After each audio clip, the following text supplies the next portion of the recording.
All right, then. Assalamu alaikum wa rahmatullahi wa barakatuh. Just going to wait for everyone to enter the stream prior to beginning.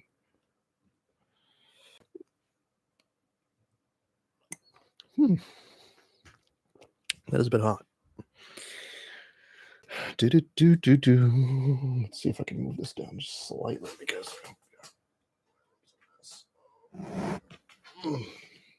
the noise is back. Can you hear me now?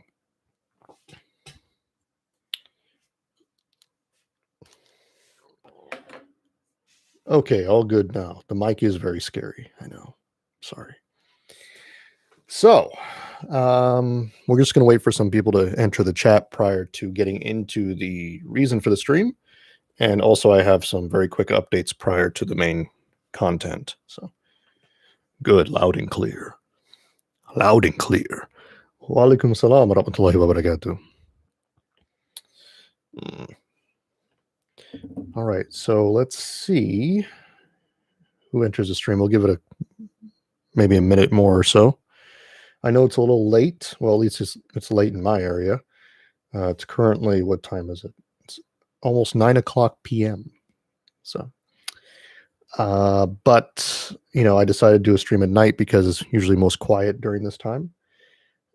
So, this video is going to be about some general book recommendations, since many of you have been requesting my recommendations. So I'll just give you a brief and very concise examination of my library.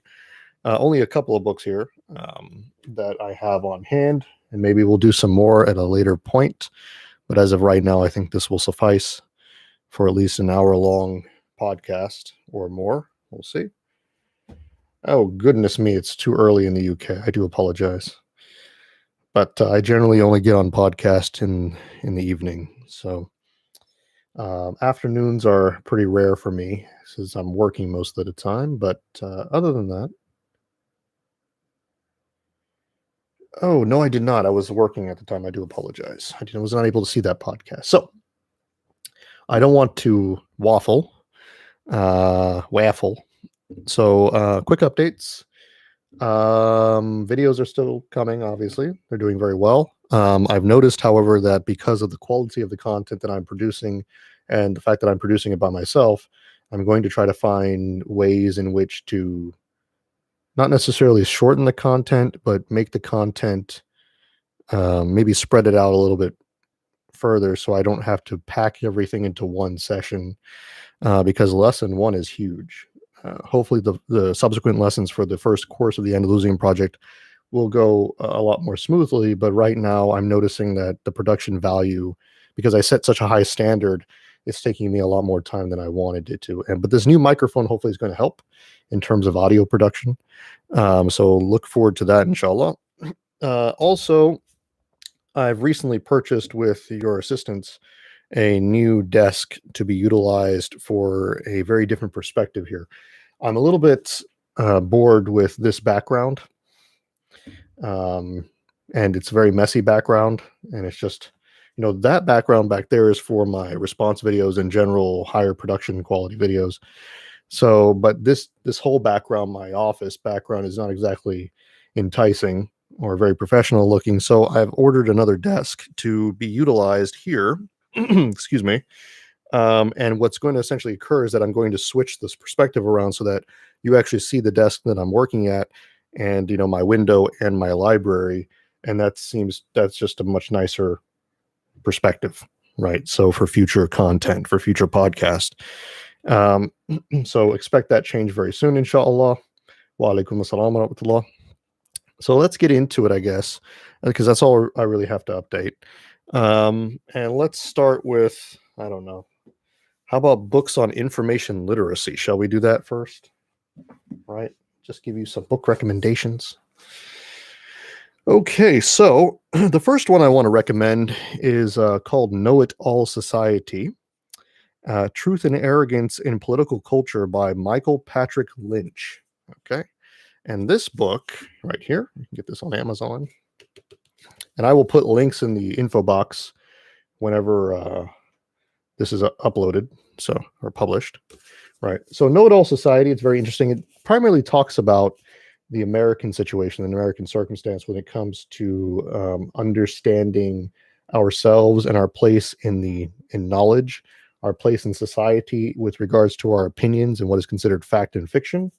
But however, it's backed up by a lot of good studies, and it showcases that in general, the American population, and I would say even the global population, suffers from a form of arrogance when it comes to their understanding of things. The culture that we currently have today is full of individuals who, without any expertise whatsoever, assume that they know everything. And it's, like I said, it's backed by a number of case studies. It's very well written. It's quite concise. It's not very long. I would say it's, if you don't include the notes at the end, you're talking about only 170 pages. But it's a worthwhile read, and it gives you a pretty good glimpse into the mentality of most people today, in that they assume that truth and knowledge are defined by a democratic society, when in fact they are not. Okay, so that's number one. Let's put that down.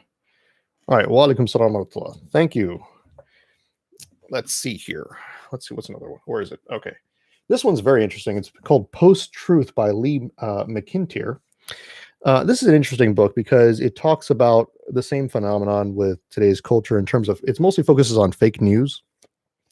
And he argues that we live in a post-truth age, and he includes a lot of anecdotes, but as well as a lot of studies with respect to how people sort of just are not only more gullible, but why they're more gullible, and with the reason why they reject facts, okay, for more convenient conspiracies and things like that. And it's a really good book. I have the receipt in there for some reason. I don't know why. I guess that was my bookmark. Yeah, so I went through it, and I was actually thinking of using this for the course. I may still do so. I believe I even quoted it at some point, but it's a very well-written book. It's not very long either. It's quite concise. You're talking about 160, no, 170 pages, almost the same size as the last one. So this is a pretty good book, very small as well, nice to have. And it was written, it's been published by MIT. So it's a pretty good book. I recommend this highly.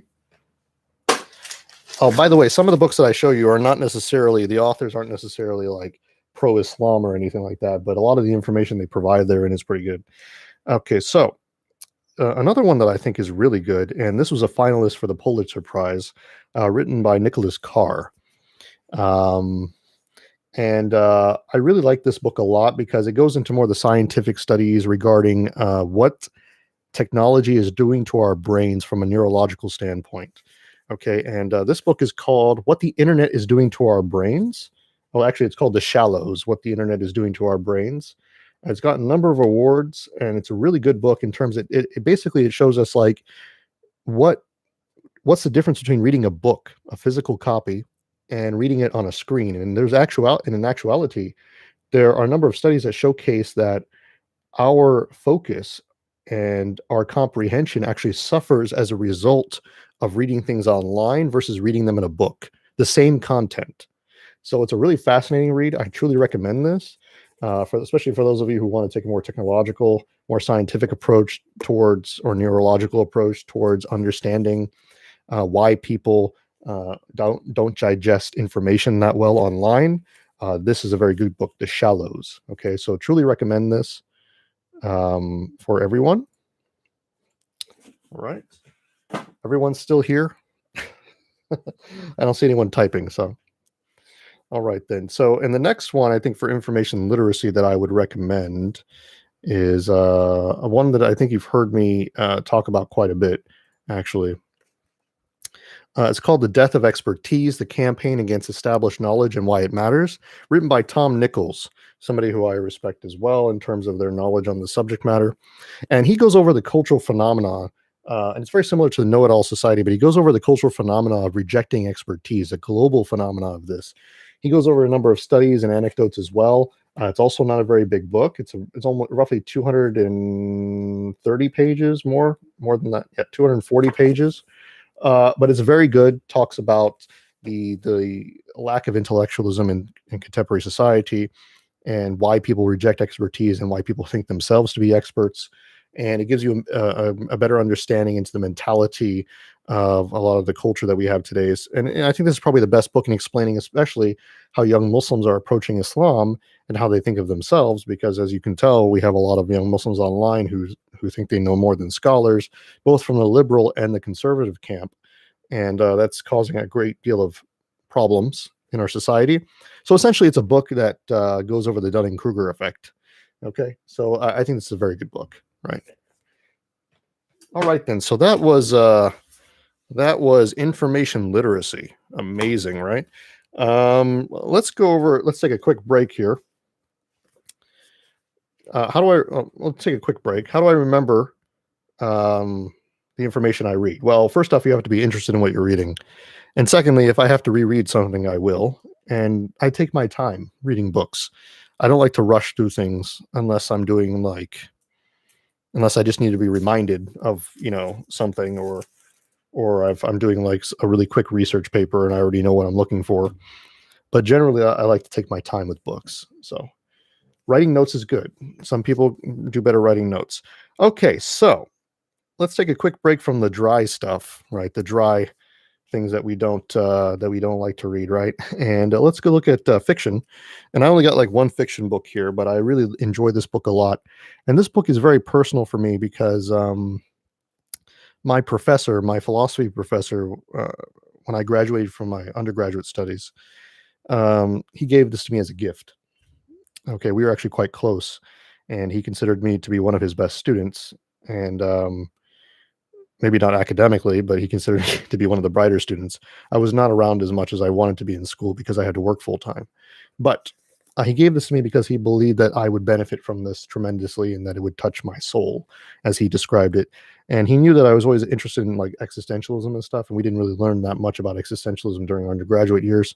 It was mostly analytical philosophy. So he gave this to me, and he said that he enjoyed this immensely. And this is a Nobel Prize winning book. Okay, and it's by one of my favorite authors.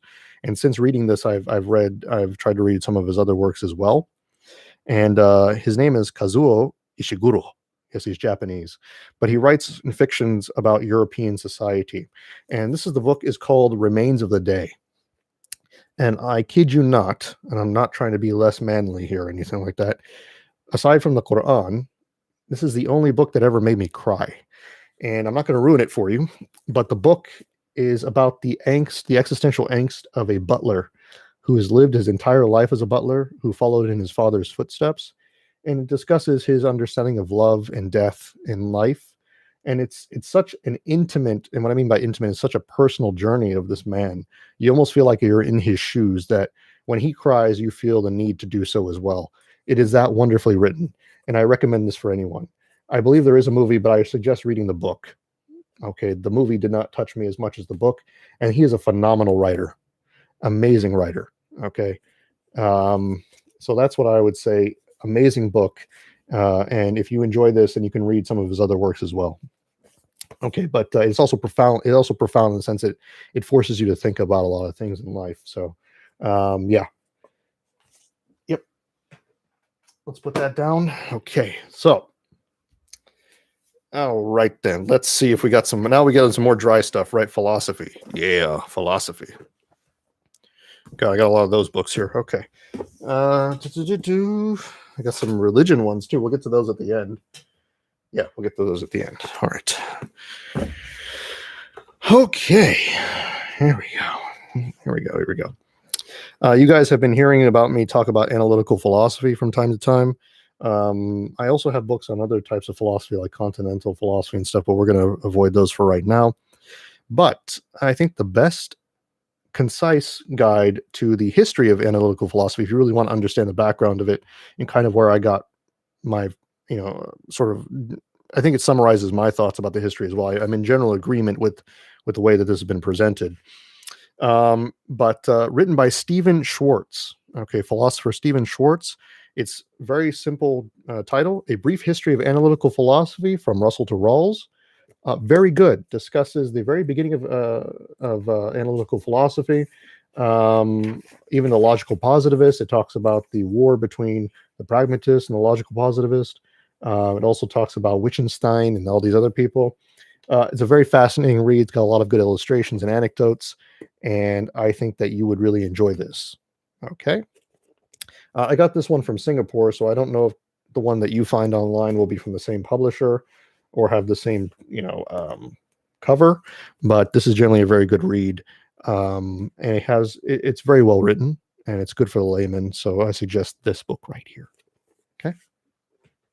Put that down. Yeah. All right. You've heard me mention this book on many occasions. And you're probably not going to be surprised by it, but this is for anyone who wants to understand science. It is the first place you need to start beyond anything else.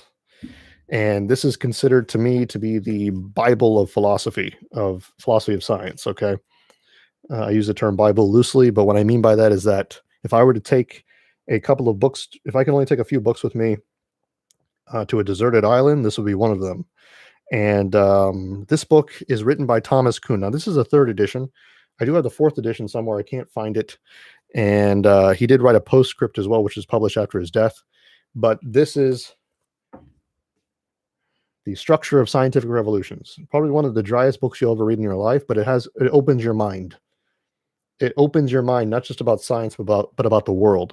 When I first read this book, it literally changed my mind about almost everything. Okay. This book is amazing. He's not perfect by any means, but this is an intellectual revolution. Okay.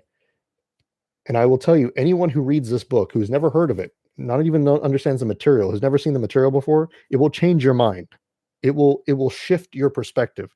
It will make a paradigm shift, as Thomas Kuhn would say. This is one of the most revolutionary books ever written in philosophy. Okay. And it was his only real book that he wrote in terms of philosophy. So you need to read this. Okay.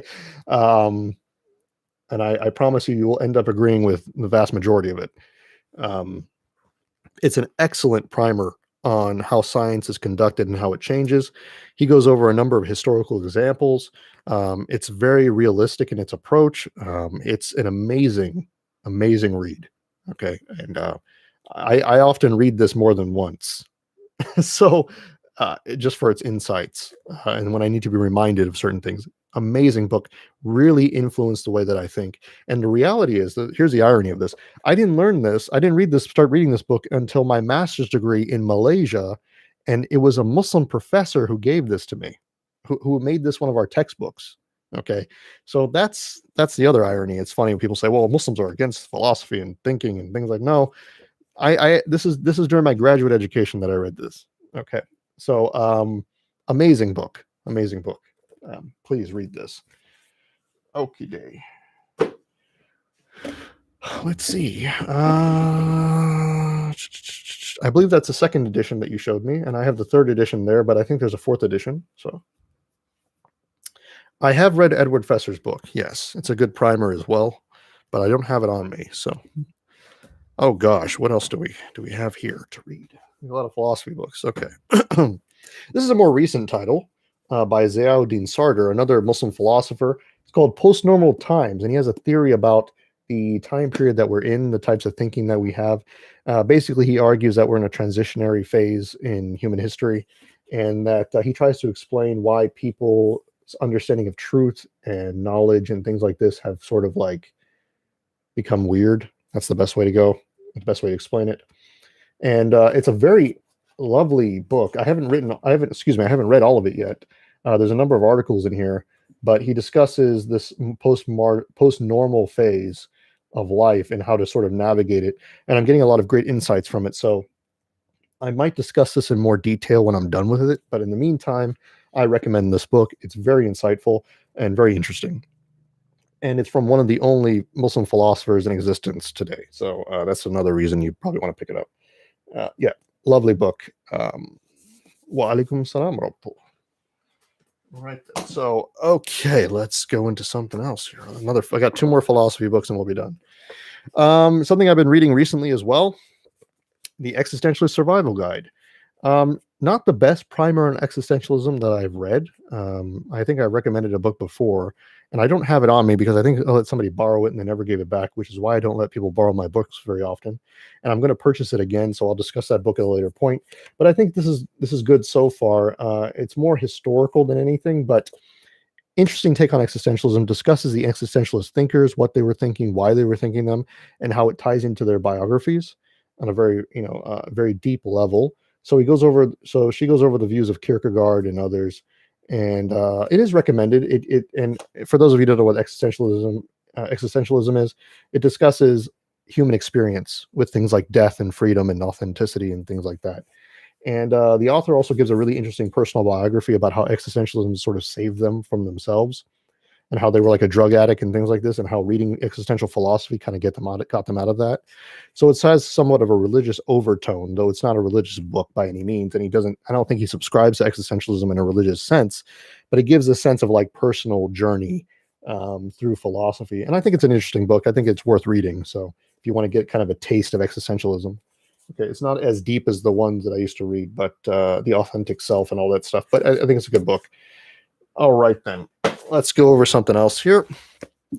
Last but not least, the magnum opus of the greatest Muslim philosopher in the contemporary period, the Prolegomena to the Metaphysics of Islam, an exposition of the fundamental elements of the worldview of Islam by Sayyid Muhammad Naqib al-Atas, my teacher, as well as the teacher of my teachers. Okay. I have one of the last remaining copies of this book because they no longer publish it in its original form. And in fact, this is such an old book that it was signed that it got there's an autograph in here from my school in 1996. Okay.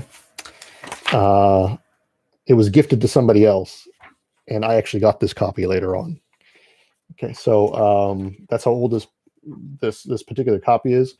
This is a wonderful primer on philosophy, Islamic philosophy, from the perspective of somebody who considers themselves a neo-Ghazalian. Okay, so this is where you're going to find the peak of Sayyid Muhammad Naqib al-Atas's thinking. All right. Yes, this live will be saved. So I'm feeling a little bit cotton-mouthed here, so let me take some tea. When I talk too much, that happens. So, la la la. Okay, that's better. So, yeah, wonderful book. You can find this PDF online for free, but if you could ever get a hold of one of these copies, it might be very difficult for you because, yeah, they're like $200 or something online. Remaining copies left. That's how much they typically are.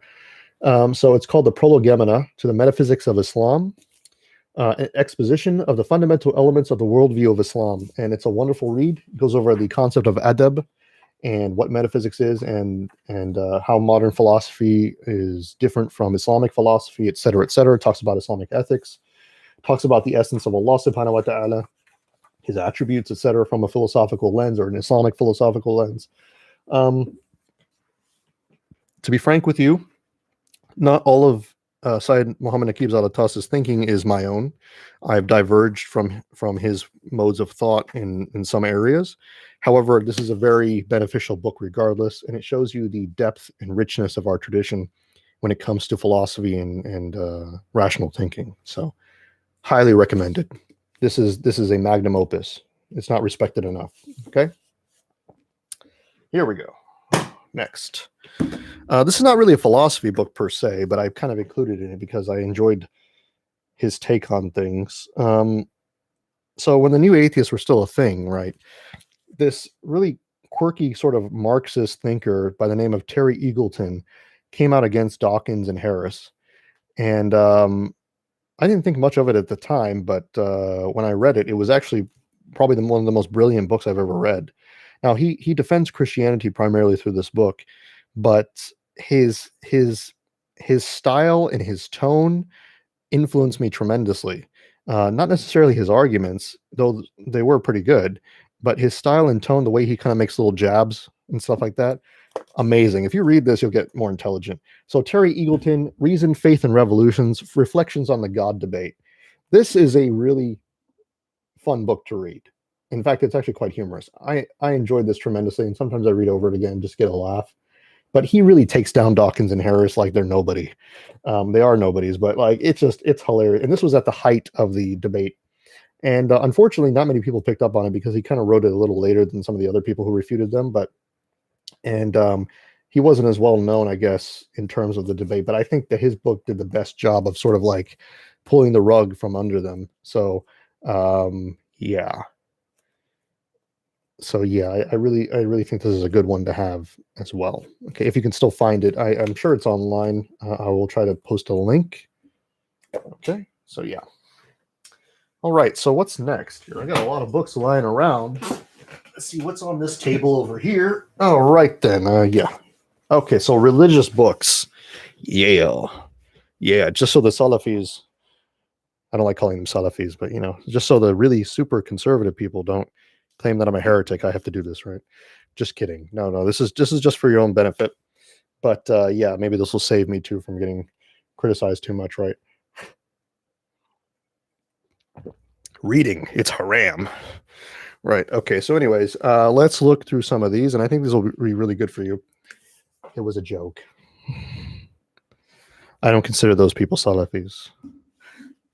Real Salafis are really intelligent people who have a very nuanced understanding of things. The fake Salafis, the people online who just like to bash people all day, I don't consider them Salafis, right? They consider themselves Salafis. So. Okay, so let's look at this. Obviously, the Quran. Yes, that is a book recommendation, but I don't think I need to recommend that to Muslims. So here we go. The best seerah of the Prophet ﷺ would be The Noble Life of the Prophet by Dr. Ali Muhammad al-Salabi. Okay.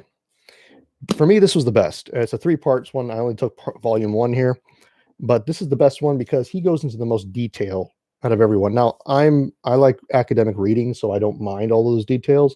If you're looking for something more like a novel, this would probably not the best bet. But for historical background and stuff, he does the best. Okay, this is the best book that I've ever read in terms of getting all the details. Okay, and at least in English. Sealed Nectar is great, a little bit more concise. This one goes into tremendous amount of detail. It goes into every background of everyone surrounding the Prophet sallallahu alaihi wasallam, in the context of every single event, and why things happen, etc., etc. So wonderful book. Great deal of knowledge in here. Okay. I'm sure there's a problem with it. There's a problem with every book, but for me that was the most beneficial. Okay, so let's see what's next. Sealed Nectar is more concise. This one goes into tremendous amount more detail, so you get a larger picture of what was going on. Okay. Now, so some of you may be asking why I'm an Athari. Well, I have a number of reasons, but I think that Sheikh Hatem al-Hajj, who is a personal, who I look up to as a scholar, I think he made a very concise book recently. This is recently published as of last year, I believe. Was it last year? Or is it 2021? Was it last year? No, it's 2020. Yeah, last year. And it didn't give much attention, but I read through it, and I think it's probably the best, most concise guide to understanding what Athariism is, what it means to be an Athari, how we think, and it shows that we're actually quite rational. So, as opposed to what many Ash'ari and Maturidis think. No offense to them at all. So yeah, and this book is called Between the God of the Prophets and the God of the Philosophers, Reflections of an Athari on the Divine Attributes by Hatem al-Hajj. It's a wonderful book. I recommend purchasing it immediately. Yes, the stream will be uploaded. So, okay, so recommended. It discusses Allah's attributes and how Muslims who are Athari see things different from philosophers and why philosophers are wrong, etc., etc. It's, like I said, it's quite concise, but I think it's very well written, gives you a very good introduction, and it's a good primer. So, interesting. Okay. Next. Also translated by Sheikh Hatem al-Hajj. This is good for tasawwuf. From a Hanbali perspective. I'm not Hanbali, I'm Maliki, but I find a lot of benefit from this book. And you can find this stuff online too. But Stations of the Travelers by Sheikhul Islam al-Harawi is a very good book on tasawwuf. I think that you should get this. So, yeah, that's also a very good book on tasawwuf. And those are all my book recommendations for today. I recently purchased this book, by Sheikh Abdul Hakim Murad, and I haven't read it yet, so I'll give you a review of that probably at a later point. It's Traveling Home. I heard it's very good, so we'll see. Yeah, and that's about it. That's all my book recommendations. And that was only 30 minutes long. I'm sorry. So I will link these in the information box when this after this video is published.